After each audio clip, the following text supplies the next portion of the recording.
नमस्कार, IBN7 की इस विशेष पेशकश में आपका स्वागत है।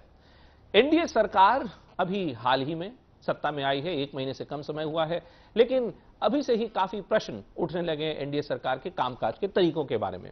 इस वक्त हमारी हॉट सीट पर हैं केंद्रीय कानून मंत्री और टेलीकॉम मंत्री रविशंकर प्रसाद जी, स्वागत है आपका IBN7 पर। सर, सबसे पहले तो आपसे चर्चा शुरू करें, ये जो फैसला जो कल आपकी सरकार द्वारा लिया गया है कि 14.6% की जो वृद्धि आपने यात्री किरायों में कर दी रेलवेज की और फ्रेट की, ये क्या इसी प्रकार से अच्छे दिन क्या लाने की बात है सर, क्या हम लोगों के लिए? पहली बात तो यह है कि 10 साल से कांग्रेस के कुशासन का ठीकरा आप हमारे सर पर फोड़ना बंद करिए, बहुत विनम्रता से कहूंगा। अभी सिर्फ 20 दिन हुए हैं, देश की हालत इन्होंने इस तरह से खराब की है, खस्ता की है। रेलवे 900 करोड़ पर डे के घाटे में है, लगभग 4.5 लाख करोड़ बजट है रेलवे का, पैसे की कमी है। आप देख रहे हैं विकास दर कितनी 5% के नीचे आ गई है।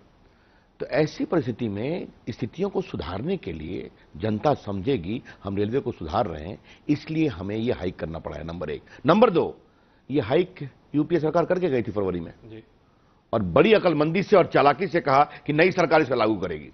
तो ऐसे लागू नहीं भी कर सकते थे आप? तो नहीं, अच्छे दिन आने वाले थे, चूंकि हाँ बिल्कुल बात तो अच्छे दिन लाने की थी। देश की जनता ने हमें चुना है अच्छे दिन के लिए, और मोदी जी को इतना लोकप्रिय 30 साल का बहुमत दिया है, सारे विरोधी पस्त हो गए हैं, और जनता जानती है कि मोदी सरकार सक्षम है चीजों को ठीक करने में, और वो समझेगी ये ठीक करने की दिशा में लिया गया निर्णय। लेकिन क्या आप आश्वस्त हैं इस बात से कि वो व्यक्ति जो कल तक एक सीजनल टिकट के लिए 200 रुपए देता था, अब उसको 400 रुपए देने पड़ेंगे? क्या उस व्यक्ति को ये सब बातें समझ में आएंगी कि आज से 3 साल बाद हो सकता है वो 400 नहीं 350 रुपए देने पड़ेंगे? नहीं, वो समझेंगे इस बात को। देखिए, आपका जनता ने अगर हमें इतना बड़ा बहुमत दिया है, मोदी जी ने देश को बताया है कि देश को ठीक करना है। कहीं ऐसा तो नहीं कि एक भुलावा जो आपने जो क्रिएट कर दिया था सर, एक इल्यूजन जिसको कहते हैं?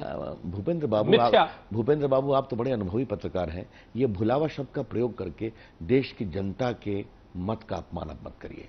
देश की जनता ने जाति, पंथ, क्षेत्रवाद से ऊपर उठकर जितना बड़ा वोट हमें सर दिया है, इसीलिए तो ये सवाल भी तो मैं इसलिए कर रहा हूं आपसे, क्योंकि देश ने सब ये जितने आपने फैक्टर्स का नाम लिया उन सबसे ऊपर उठ के किया है। क्योंकि देखिए 2012 में जब यूपीए सरकार ये कर रही थी और 20% वृद्धि की बात थी, तो देखिए आप ही के मुख्यमंत्री और जब प्रधानमंत्री हैं, उन्होंने क्या कहा था? उन्होंने कहा कि ये जो कदम उठाया गया है मनमोहन सिंह सरकार द्वारा, ये तो दरअसल एंटी पीपल एंटी फार्मर, यानी आम आदमी के भी खिलाफ और किसानों के भी खिलाफ। तो उस वक्त जब वृद्धि थी वो व्यक्तियों के खिलाफ थी, आज जो वृद्धि है वो व्यक्तियों के लिए जरूरी है। ये विरोधाभास नहीं है? पहले मैं आपसे एक बात कहूं, जब वो 2012 में लिख रहे हैं तो उस समय यूपीए की सरकार लगभग 9 साल से पावर में थी, एक बात।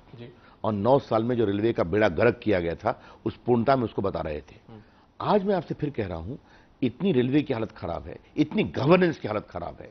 इस सरकार ने, मैं बताता हूं टेलीकॉम मिनिस्टर हूं, जिस तरह से निर्णय किए गए हैं, तो आपको मैं आज आपके लोगों को मैं बताना चाहता हूं कि जिस तरह से बीएसएनएल एमटीएनएल की हालत खराब की गई है, मैं देख रहा हूं। मेरे पास आंकड़े हैं कि 2012-2013 में एमटीएनएल ने कुल मिलाकर 5321.12 करोड़ का लॉस डिक्लेयर किया। कुल मिलाकर जो रेवेन्यू था वो था 3428 करोड़। बड़ा अच्छा, आपने अच्छा किया। मुझे ये समझ मैं इसको रेलवे दोनों को मैं एक साथ जोड़ के देखना चाहता हूं। मेरा प्रश्न आपसे ये है सर कि ये जो इसको बिटर पिल जिस शब्द का प्रयोग किया जा रहा है सरकार के सभी मंत्रियों द्वारा कि ये जरूरी है, अनिवार्य है, ये कड़वी दवा जो है, क्या ये कड़वी दवा सभी सेक्टरों में अब लागू की जा रही है? पहले जवाब दे दूं, क्या आप कैसा फील करेंगे? ही एमटीएनएल और बीएसएनएल प्रॉफिट में थे 2007 के पहले, अच्छी प्रॉफिट में थे।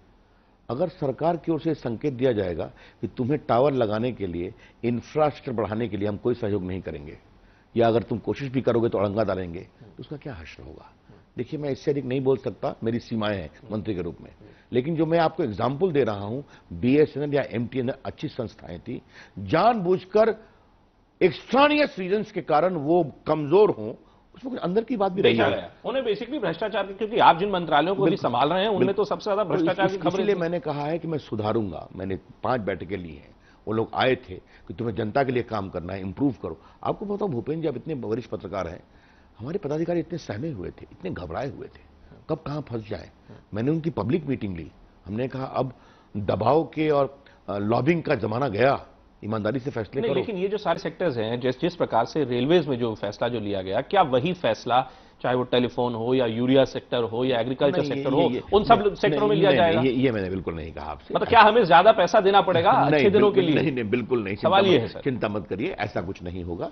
लेकिन हाँ, देश की जनता जरूर समझेगी भूपेंद्र चौबे जी की प्रतिक्रिया के बावजूद कि मोदी सरकार अगर कुछ कर रही है तो उनके लॉन्ग टर्म हित में कर रही है। वो इसलिए सर, चूंकि देखिए पूरे इलेक्शन कैंपेन के दौरान, चुनाव प्रचार के दौरान सबसे बड़ी बात जो आप लोग लगातार रखते आ रहे थे वो यही थी कि महंगाई है, भ्रष्टाचार है।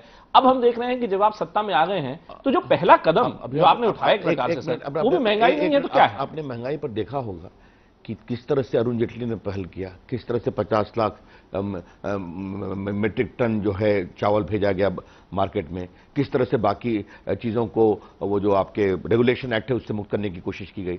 तो आप इनिशिएटिव नहीं देख रहे हैं। मैं फिर आ रहा हूं भूपेंद्र बाबू आप पर कि 10 साल की खामियों का पूरा जवाब आप 20 दिन में हमसे पूछ रहे हैं, ये ठीक नहीं। देखिए 10 साल की सवाल 10 साल की खामियों का नहीं है। सवाल ये है सर कि जब आप विपक्ष में थे, देखिए आप गोल पोस्ट को घुमा रहे हैं, आप वकील हैं इसलिए आप माहिर हैं उस कला में, लेकिन मैं भी थोड़ी सी प्रयास करूंगा। अगर वकीलों मैं भी थोड़ा सा प्रयास अगर आप वकीलों पर इस तरह से टिप्पणी करेंगे तो देश के कानून मैं भी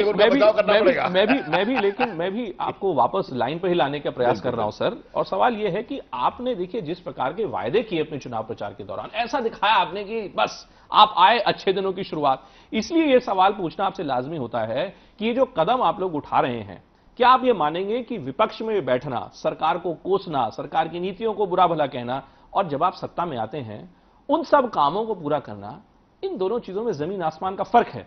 और इसलिए अब आप ये कह रहे हैं कि देखिए 10 साल का ठीकरा हमारे ऊपर अभी मत फोड़िए। सवाल 10 साल का ठीकरा फोड़ने का नहीं, सवाल यह है कि जो कदम आप उठा रहे हैं क्या उन कदमों से आपके मुताबिक महंगाई और बढ़ेगी या नहीं सर? आप कुछ बोलूं मैं फिर आ रहा हूं आप पर। 10 साल का ठीकरा आप गलत कर रहे हैं जो हमारे इतने सवाल कर रहे हैं। ये स्थिति क्रिटिकल, मैंने कहा 900 करोड़ अगर रेलवे लगभग प्रतिदिन लॉस कर रही है, 4.5 लाख करोड़ उनका ये है पूरा उनको रेवेन्यू चाहिए, तो ये फरवरी में अनाउंस करके जाते हैं, मतलब ये मजबूरी थी। आपने देखा होगा जिस तरह से चाहे वो इकोनॉमी की इशू हो या बाकी इशू हो, तो ठीक कर रहे हैं, तो ठीक करने के लिए वक्त भी नहीं देंगे। मैं देखिए बहुत से लोगों का, तो जानकारों का यह भी मानना है कि जो 14.6% की जो वृद्धि हुई है ये भी कम है, कि इसको भी आपको और ज्यादा करना चाहिए था। तो क्या मैं ये मानूं कि आने वाले समय में और बढ़ाया जा सकता है? नहीं, ये नहीं, आप चिंता मत करिए। सारे मजलिस जो हम ले रहे हैं जनता उसको समझेगी और इसका दूरगामी और अच्छा प्रभाव जनता को जल्दी दिखाई पड़ेगा। सर समस्या ये है कि आप बोलते हैं कि जनता समझेगी, ये दूरगामी जो इसके परिणाम है वो जनता को समझ में आएंगे, लेकिन देखिए मोदी जी जब गुजरात के मुख्यमंत्री थे तो उन्होंने अपने प्रदेश के बारे में ही, जब यूपीए सरकार ने कदम उठाया कि 20% बढ़ा दिया जाए, उन्होंने क्या कहा? उन्होंने कहा गुजरात को सबसे ज्यादा इससे नुकसान होगा क्योंकि हमारा जो कोयला है वो दूर दराज के इलाकों से आता है। 19,000 करोड़ का एडिशनल बर्डन गुजरात सरकार के ऊपर पड़ेगा 2012 में। अब सवाल यह उठता है 2014 में, अब जब मोदी जी प्रधानमंत्री बन गए हैं, क्या यही जो बर्डन है, क्या यही सर क्या गुजरात सरकार पहली बात है, गुजरात के मुख्यमंत्री के रूप में उन्होंने अच्छा काम किया कि नहीं किया? देश जनता ने उनको बार बार जिताया। गुजरात में हम 26 की 26 लोकसभा जीत गए। तो आपके इस सवाल का मतलब क्या है कि देश के प्रधानमंत्री के रूप में अच्छा काम नहीं करेंगे? नहीं, हो सकता है इसलिए तो, चूंकि देखिए बतौर मुख्यमंत्री और प्रधानमंत्री जी को मना करते थे कि मत बढ़ाइए यार, अब वो प्रधानमंत्री बन गए हैं तो बढ़ा रहे हैं। मेरी समस्या क्या है, आप सवाल पूछते हैं, आप बहस करते हैं, या तो मुझे उत्तर देने दीजिए आप, तो आप शांति से बैठिए आप। देखिए मोदी जी ने जो बात कही है वो 9 साल से यूपीए सरकार जो मिस की हुई थी उसकी पीड़ा का भी एहसास था। आज मोदी जी प्रधानमंत्री के रूप जब कहते हैं पूरे देश को संभालूंगा, तो पूरे देश को संभालने की दिशा में एक सार्थक कदम है रेलवे की क्रिटिकल कंडीशन के कारण। थोड़ा वक्त दीजिए, 20 दिन ही हुआ है, ठीक करेंगे। इतना आप इंपेशेंट क्यों हो गए? इंपेशेंस नहीं सर, मैं तो सिर्फ ये समझने की कोशिश कर रहा हूं कि जैसे सीमेंट सेक्टर हुआ, स्टील सेक्टर हुआ, बिजली का सेक्टर हुआ, ये जितने सेक्टर्स हैं इस सब के ऊपर भी तो इसका असर पड़ेगा ना रवि बाबू? टेम्पररी पड़ सकता है, लेकिन बाद में ठीक होगा जब रेलवे की सेहत सुधरेगी, जब उसका इंप्रूवमेंट होगा, जब फ्रेट मूवमेंट ठीक होगा, चीजें ठीक होंगी। एक चीज जो मैं लगातार आपके मुंह से और सरकार के दूसरे आला मंत्रियों से सुनता रहता हूं, वो ये है कि मोदी सरकार का जो मॉडल है वो बड़ा एक नया मॉडल है, गवर्नेंस का एक नया मैकेनिज्म है। जरा बताएं सर कि ये गवर्नेंस का नया मैकेनिज्म क्या है? इसमें क्या जो सेक्रेटरी है मंत्रालय का, जो बाबू है मंत्रालय का, क्या मंत्री की पहचान अब वो है? क्या ये नया मॉडल है? देखिए पहली बार मैं बता दूं कि मोदी जी को मैं देख रहा हूं, हमारे नेता भी हैं, हमारे प्रधानमंत्री हैं, और ये बात मैं पूरी जिम्मेदारी से कहूंगा भूपेंद्र बाबू कि नरेंद्र मोदी जी दुनिया के सबसे इन्फॉर्म नेताओं में से एक है गवर्नेंस के ऊपर। जो कैबिनेट में वो दिशा देते हैं, जितने वो पेशेंट लिसनर हैं, चीजों को सुनते हैं। अभी देखिए प्रेजेंटेशन ले रहे हैं कितनी, और बिल्कुल कहते हैं मुझे रिपोर्टिंग नहीं चाहिए, पॉइंटेड बताओ, विजन बताओ, और वो फॉलो एक्शन करते हैं। नंबर 1। नंबर 2, उन्होंने मंत्रियों को कितनी छूट दी है? एक स्ट्रोक में 80 से अधिक ग्रुप ऑफ मिनिस्टर्स को उन्होंने खत्म कर दिया। कहा आप फैसले करो, जहां हमारी जरूरत होगी हमसे निर्देश लो। तो मंत्रियों को पूरा ट्रस्ट करते हैं। तो आपने ब्यूरोक्रेसी की बात कही, आपने सही कहा, देश की ब्यूरोक्रेसी घबराई हुई थी, बिल्कुल आप निर्णय लेने में कतरा रही थी। इसलिए उन्होंने इतिहास में पहली बार सारे सचिवों को बुलाया, 2.5 घंटे की मीटिंग में 2 घंटा उनसे सुना, क्या दिक्कत है बताओ, मैं ठीक करूंगा, मिलकर ठीक करेंगे। लेकिन सर अब देखिए, प्रधानमंत्री के जो विशेष जो सेक्रेटरी हैं, उनके प्रिंसिपल सेक्रेटरी नृपेंद्र मिश्रा साहब, वो ये कह रहे हैं सभी मंत्रालयों के जितने सेक्रेटरी हैं कि देखिए, आप सब लोग प्रधानमंत्री कार्यालय से जो सवाल आते हैं उसका जवाब आप सीधा दे दीजिए, और उसके लिए आपको मंत्रालय की किसी परमिशन की आपको जरूरत नहीं है। क्या सही है कि गलत है? ये अखबार में कहां लिखा हुआ है? जिस अखबार से आप कोट कर रहे हैं, जो आपके सामने खड़ा है, अब जिसे आप पढ़ रहे हैं, उसमें ऐसा कोई जिक्र नहीं है।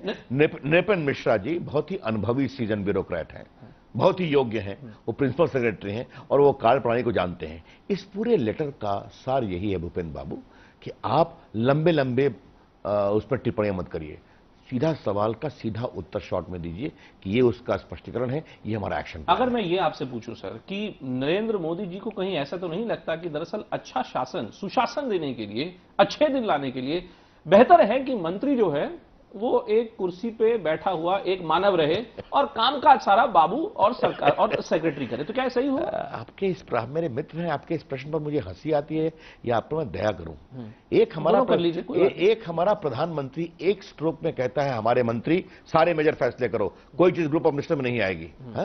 एक तरफ वो हमको ये अधिकार दे रहा है और आप कह रहे हैं कि आपके बिना काम करना चाहता है। तो एक तरफ हमारे पीएम का ये संदेश है, दूसरी ओर सेक्रेटरीज और जितने वरिष्ठ जितने अधिकारी हैं उन सब से भी तो मोदी जी का जो सीधा जो संवाद हो रहा है, क्यों नहीं? वो होना चाहिए, वो टीम के नेता है। बिल्कुल बिल्कुल बिल्कुल। इसीलिए मैं समझने की कोशिश कर रहा हूं आपसे कि ये इस सरकार में प्रधानमंत्री, मंत्री और जो बाबू है, ये तीनों सर, ये तीनों जो प्रणालियां हैं एक साथ कैसे? प्रधानमंत्री की अगुवाई में सभी समन्वय कोऑर्डिनेशन से चलेंगे, सब कुछ एक साथ चलेगा। बिल्कुल चलेगा। ऐसा नहीं कि कहीं सेक्रेटरी मंत्री के ऊपर चला जाए। अब इस प्रश्न का मुझे हंसने के अलावा कोई उपाय नहीं है। आपके लेवल से ये प्रश्न पूछा जाए, आप हंस रहे हैं वो जरूर, वो आपका अधिकार है सर, आप हंस सकते हैं, लेकिन बड़े लोगों का ऐसा भी मानना है, अभी जानना चाहती है ना। अभी आपको बता रहा हूं कि हमारे प्रधानमंत्री ने 10 साल से चले ग्रुप ऑफ मिनिस्टर्स को कहा कि सारे मेजर फैसले मंत्री आप करो, उन्होंने हमें ये अधिकार दिया है। अब आप कह रहे हैं कि क्या मोदी जी सेक्रेटरी को आपके ऊपर बिठा रहे हैं? अभी सवाल का क्या मतलब है? आप ही के पार्टी के अध्यक्ष श्री राजनाथ सिंह जी, देखिए वो कुछ अधिकारियों को रखना चाहते हैं, वो नरेंद्र मोदी जी को जाकर कहते हैं कि देखिए ये बात ठीक नहीं है कि अगर आप एक मंत्री को इतना अधिकार भी नहीं देंगे कि आप अपने पसंदीदा अधिकारी रख सके, और आप मेरे ऊपर हंस रहे हैं। तो अब ये बड़ा ही आपने कभी राजनाथ जी ने ऐसी कोई बात नहीं। प्रधानमंत्री का अधिकार बनता है कि वो एक निर्देश दे सके कि कोई व्यक्ति 5 साल से अधिक रहा है जो सरकार का कानून से नहीं रहना चाहिए। तो अगर प्रधानमंत्री गवर्नेंस को इंप्रूव करने के लिए कुछ वेल स्टैंडर्ड्स को रीइंफोर्स करते हैं तो उस पर आपको क्या परेशानी है? स्टैंडर्ड्स है सर सिर्फ कि कहीं ऐसा तो नहीं, क्या ये इतना तो बताइए हमें कम से कम कि जितने जो मंत्री हैं सरकार के, क्या वो सब मंत्री मोदी जी का ये जो नया जो सरकारी मॉडल है, जो सरकारी तंत्र है, क्या इससे सब लोग एग्रीमेंट में हैं? मैं आपसे इतना ही कह सकता हूं, मोदी जी ने हम सभी मंत्रियों को निर्णय करने की पूरी छूट दी है। सबको पूरी छूट दी? बिल्कुल, निर्णय करो, ईमानदारी से काम करो, लक्ष्य तय करो और काम पूरा करो। ये आप कहते हैं कि सबको पूरी छूट दी हुई है, तो एक बात कहते हैं, हाँ, इतना जरूर है, परफॉर्मेंस की अपेक्षा वो करते हैं। परफॉर्मेंस की अपेक्षा होनी चाहिए। हम लोग रोज 16 घंटे काम कर रहे हैं। 16 घंटे काम कर रहे हैं, सैटरडे संडे कोई छुट्टी नहीं। अब ये तो मंत्री के ऊपर है। मैं आज शनिवार है, आपसे बात कर रहा हूं, अभी दफ्तर जाऊंगा, काम करूंगा। चलिए ये बताइए सर कि अभी ये जो फैसला एक दूसरा भी जो लिया गया, एक जो सर्कुलर एक जारी हो गया था जो हिंदी भाषा को लेकर, अब हम और आप देखिए यहाँ पे हिंदी में चर्चा कर रहे हैं, थोड़ी देर पहले हम और आप अंग्रेजी में चर्चा कर रहे थे। अगर मैं अंग्रेजी में बोलूं, कल मैंने मुख्तार अब्बास नकवी जी का एक ट्वीट देखा कि जो अंग्रेजी बोले वो बड़ा समझदार और जो हिंदी बोले वो जाहिल। क्या ये सरकार क्या कहीं ये संदेश देने की कोशिश तो नहीं कर रही कि अंग्रेजी भाषा को थोड़ा प्रहार उसके ऊपर लगाया जाए? हिंदी के तो आप प्रेमी है ना? मैं तो दोनों भाषाओं को प्रेमी हूं। मैं भी दोनों भाषाओं का प्रेमी हूं। देखिए, हिंदी बहुत ही प्यारी भाषा है। इस पूरे देश को कोई आप पॉलिटिकल कलर मत दीजिए। मोदी जी की सरकार में सभी भाषाओं का सम्मान है, स्थानीय भाषाओं का सम्मान है, क्षेत्रीय भाषाओं का सम्मान है, हिंदी का भी सम्मान है और तमिल का भी सम्मान है। लेकिन आपकी देखिए, आपकी मित्र हैं तमिलनाडु के मुख्यमंत्री जय जयललिता जी, देखिए वो कितनी नाराज हैं आपके इस सर्कुलर से। जम्मू कश्मीर के मुख्यमंत्री उमर अब्दुल्ला जी, वो कितने नाराज हैं? सरकार की ओर से स्पष्टीकरण दे दिया है। देखिए, मैं आपसे एक बात कहना चाहूंगा, ये जो पूरा विवाद उठा है इसमें कोई दम नहीं था। वो विवाद उठा कि एक नेताजी जो भी बड़े वरिष्ठ हैं, करुणानिधि जी, वो बुरी तरह से हार हुई थी, तो बहुत दिन से उनने कुछ बोला नहीं था, उन्होंने कुछ बोल दिया, मतलब खत्म हो गया, छोड़िए उसको। उतना ही है, मतलब इसको इस हिसाब से नहीं लिया जाना चाहिए कि ये कोई बीजेपी की मंशा है क्या, एनडीए की मंशा है? भारत के संविधान में हिंदी के बारे में चर्चा है, 3 लैंग्वेज फॉर्मूला है, आप सभी जानते हैं, हम उन सबों का सम्मान करते हैं, बिल्कुल, आप इसमें कोई कंट्रोवर्सी नहीं है।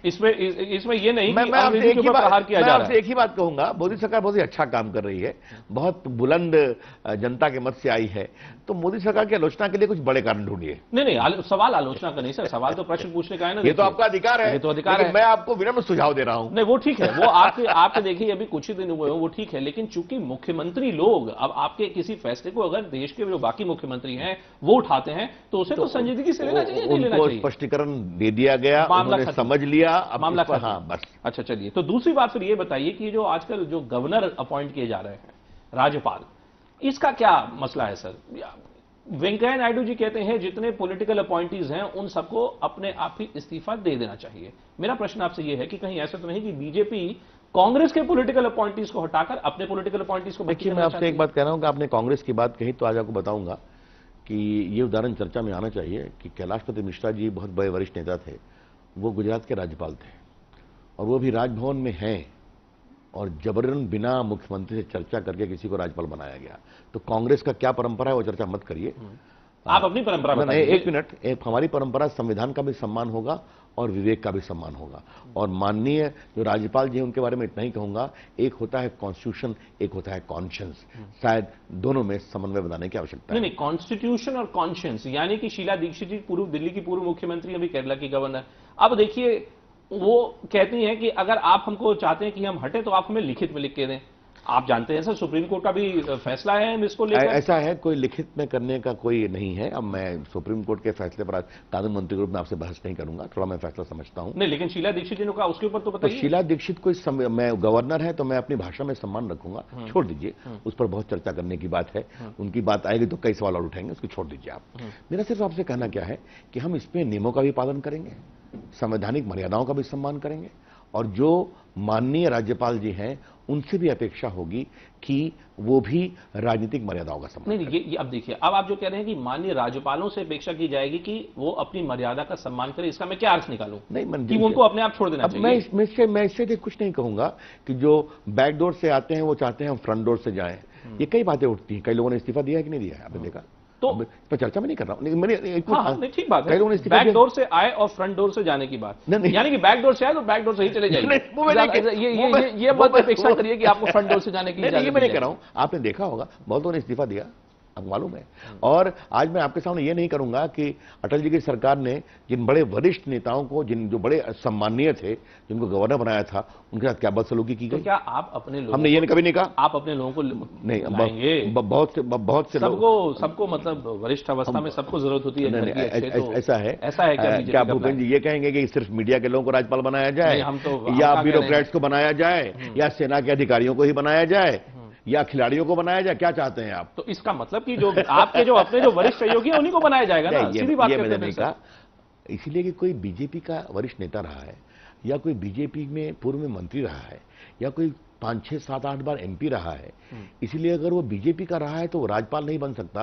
ये धारणा भूपेंद्र बाबू को कहां से आ गई साहब? इसका मतलब मैं सर देखिए, मैं तो बड़ा सटीक नेहरू जी, एक मिनट सुनिए, आप प्रश्न का मेरा जवाब दे दीजिए। मैं जवाब नहीं, सिंपल शब्दों में मेरा सिंपल सा सीधा साधा सवाल ये है कि जो लोग कांग्रेस द्वारा अपॉइंट किए गए राजभवनों में, आप चाहते हैं कि वो बैकडोर से निकल जाएं, जैसे आप कह रहे थे, ताकि आप फ्रंट डोर से अपने लोगों को लेके आ जाएं।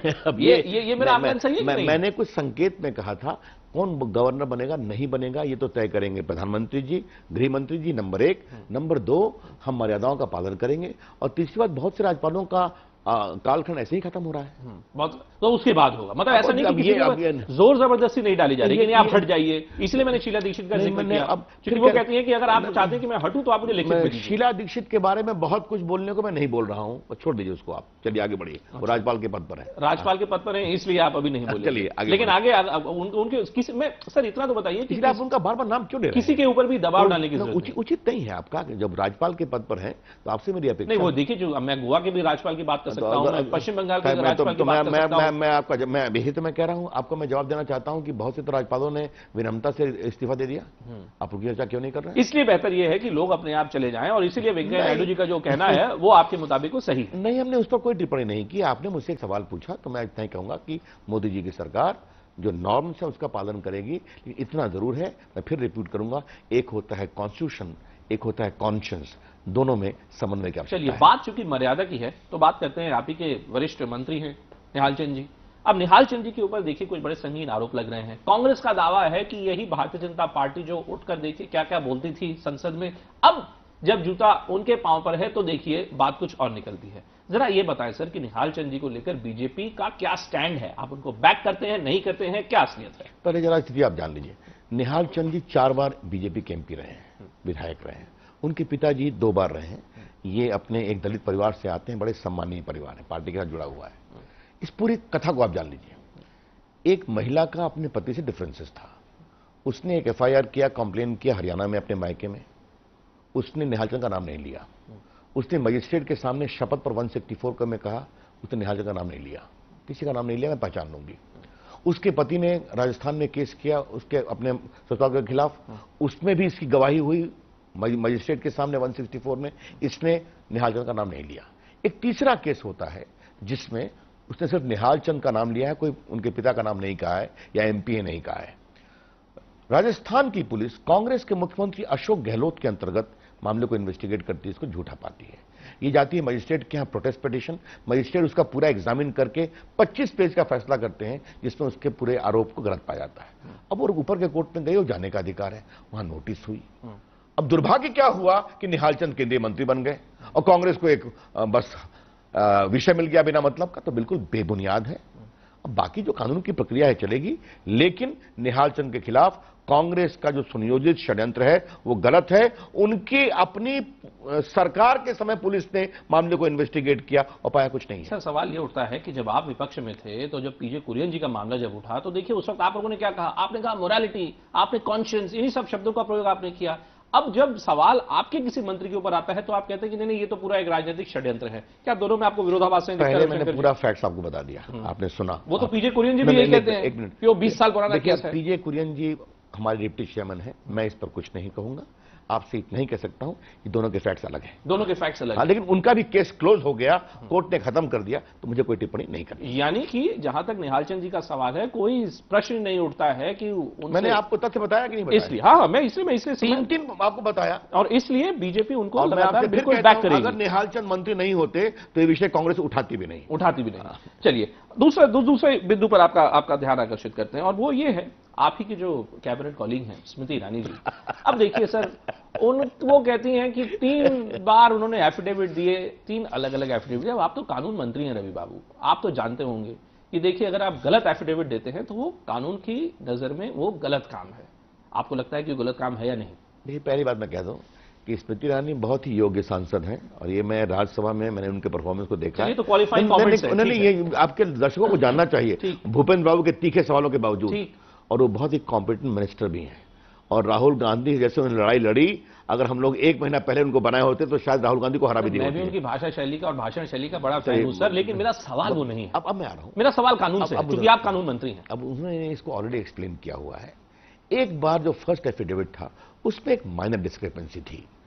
बिल्कुल देखिए, मैं इस पर आपसे बहस नहीं करूंगा, मैंने पूरे मामले को देखा है। आप मुझे सवाल पूछने के लिए आजाद हैं, लेकिन मैं आपके सवाल में नहीं फंसने के लिए भी आजाद हूं। नहीं, वो ठीक है, लेकिन सर आप कानून मंत्री हैं, आप वकील हैं, आप खुद जानते हैं कि अगर आप सरकार कोर्ट के सामने, चुनाव आयोग के सामने अगर आप कोई एफिडेविट देते हैं तो वो स्worn एफिडेविट होता है। तो उसके बारे में उसके बाद में कहेंगे कि ये तो नेग्लिजिबल है, माइनर है। उसके बाद उन्होंने स्पष्टीकरण दे दिया है। और वैसे अगर भूपेंद्र बाबू इतने परेशान है तो पीआईएल फाइल कर दीजिए, आप क्या फर्क पड़ता है? मतलब किसने रोका है? पीआईएल होती है नहीं होती वो तो आगे की बात है। सरकार को नहीं लगता कि सरकार स्मृति ईरानी के परफॉर्मेंस को देखेगी, जिस तरह से देश भूपेंद्र चौबे के परफॉर्मेंस को देखता है टेलीविजन पर, उसी प्रकार से सरकार उनके परफॉर्मेंस को देखेगी। तो अंतिम सवाल सर फिर आपसे ये कि जिस प्रकार से जो मोदी जी की जो सरकार जो चल रही है, मोदी जी के बारे में लोग कह रहे हैं कि देखिए चूंकि भारतीय जनता पार्टी के इतने सांसद हैं, कहीं एक डर जताया जाता है कि हो सकता है बीजेपी जो कंसेंसस बिल्डिंग, जो कि डेमोक्रेसी का, लोकतंत्र का एक स्तंभ है, कहीं वो स्तंभ कहीं थोड़ा चरमरा तो नहीं गया? क्योंकि सब सांसद अपने हैं, आपका जो मन में आए करते चाहिए। देखिए, मोदी जी ने अभी राष्ट्रपति के अभिभाषण पर दोनों सदनों में भाषण दिया था, और क्या उनके शब्द थे कि मैं सबको साथ लेके चलूंगा। उन्होंने शपथ लेने के बाद क्या कहा कि जिस पार्टी के लोग संसद में नहीं है उनका भी हम सहयोग लेंगे। और उनके एक शब्द थे भूपेंद्र बाबू कि चुनाव के पहले हम सभी उम्मीदवार थे, चुनाव के बाद हम जनता की उम्मीदों के दूत हैं, पार्टी हमारी कोई भी हो, सबको मिलकर देश को बनाना है। अब इससे बड़ी बात कंसेंसस की क्या हो सकती है? यानी कि अब मोदी जी जो हैं वो एक नए अवतार में अवतरित हो रहे हैं एक प्रकार से। इनका अवतार शुरू से वही था, भूपेंद्र बाबू बाद में देख रहे हैं उनको। चलिए रवि बाबू, आपने हमें उनके अवतार से आकर्षित कराया, परिचित कराया, आपका बहुत बहुत धन्यवाद। रविशंकर प्रसाद, बहुत बहुत धन्यवाद आपका IBN में बात करने के लिए। वक्त है एक ब्रेक का, ब्रेक के बाद खबरों का सिलसिला बरकरार।